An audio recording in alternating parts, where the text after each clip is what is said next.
Well, I want to talk a little bit about, you talk about liver congestion. Yes. Talk about what that is. How does somebody know that they have it? And then go into detoxification. Yes. What's a good way to do that? My simple diagnostic question for those that want to know if they have liver congestion. You ready? Are you breathing? Yeah, the answer is yes? Yes. Okay, we got to work I on would your imagine. liver. Now, the reason I say that is because we're living in a toxic world. It's much radically different. Since the dawn of the Industrial Revolution, we've added things in the environment from a petrochemical perspective, but a waste toxin perspective.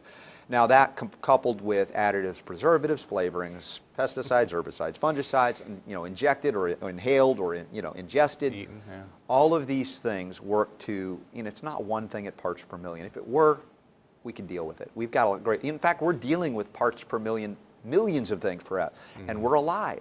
Now, not in great health, because now it's normal for a kid to have a chronic disease like I had. It wasn't as normal then. My parents' generation wasn't normal at all. It was radically weird. Now it's very typical for a kid to have asthma, attention deficit, allergies are commonplace. We can go on and on, even with arthritic conditions like I had. We're seeing rheumatoid arthritis in children, autoimmune conditions. All of these things start, like Chinese medicine has been saying for about 5,000 years. That's all 5,000 years they've been saying. The liver is the key to everything, the key to all healing. Now, if the liver is supposed to work here and it's working here, it's not off a lot, but all disease, any disease becomes possible, even at that level. Now, the fact is most Americans may be much lower than that, and it becomes more severe. And yet everything we do to address disease in a Western allopathic setup or system is to put poisons into the body to suppress the symptoms that are telling us our liver's not working. And of course, by doing that, we increase the burden on the liver. It functions even less and less. We overwhelm it even more and more. And so the whole concept of shooting out the warning light, right? They talk about, well, your engine light goes on and says, check the engine. A doctor would be equivalent to saying, let's just unplug it or just shoot it out with a drug. And of course, oh, now you're fine. Go on your merry way. The light's gone, right? And that's the whole idea of suppressing symptoms. We don't do that as homeopaths or anybody in a natural realm. It isn't that we can't relieve your suffering. We can along the way, but not in the same way. We don't want to suppress it. Now, with liver congestion, how do you know? Besides the question, are you breathing? Do you have headaches, right? Do you have digestive problems? Do you have constipation? Do you have sinus issues? Do you have allergies? Do you have fatigue? Are you fatigued? It's not just a lack of caffeine, right? These are all signs of liver congestion, but you don't get that from the doctor because by the time they recognize there's a liver problem, you probably have hepatitis or cirrhosis. They don't recognize congestion, mild congestion. They don't have a tool for it. They don't promote detoxification. They think it's crazy when I talk in terms of detoxification. Oh, that's only for old people who are drug addicts. What? Our liver, is it just the spring, right? We do our spring cleanses. Sure.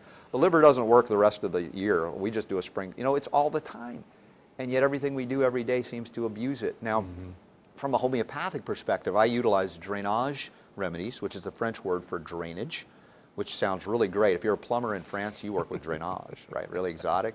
You're drainage here, you're a plumber. But here we're talking about working with accelerating or restoring, not hyper-stimulating, right? We want to get it back to where it is. So I'll work with remedies like Bryonia alba, Nux vomica, Chelidonium, and there are many others, Taraxacum, which is the dandelion. There are equivalents in the herbal plant kingdom as well. There are also supplemental remedies. If we talk about the most important trace mineral for the liver, we talk about selenium, which is important for many things.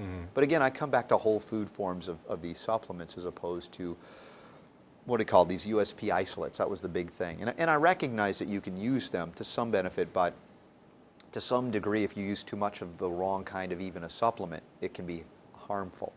But the whole food form is not so. So I typically will advise 200 micrograms of a whole food form of selenium every day as a preventive maintenance.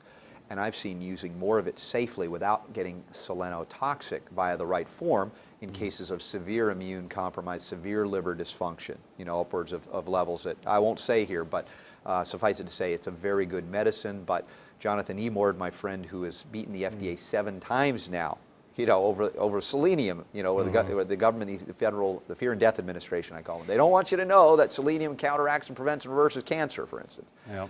But selenium is important. I mentioned the GTF chromium plays a role in liver function as well. But here's one thing, we love to drink coffee. How about putting it in the other end? The use of coffee enemas or green tea enemas is something that is the most powerful medicine on the planet. My dear friend Dr. Nicholas Gonzalez, one of the top medical doctors for cancer therapy, pancreatic cancer, advises his patients, first thing he's doing are these coffee enemas, because it's delivering caffeine not to the adrenals, but to the liver, to stimulate the bile ducts to open and dump the toxins right back out into the colon for immediate elimination. So we're dealing with diseases of toxicity, deficiency, inflammation, all related to the same thing. And if we don't correct the liver, first and foremost, along with digestion intestines, when we're putting the cart before the horse as far as healing is concerned, and we don't recognize that all of those disparate symptoms come back to that liver that we abuse so readily here in the West.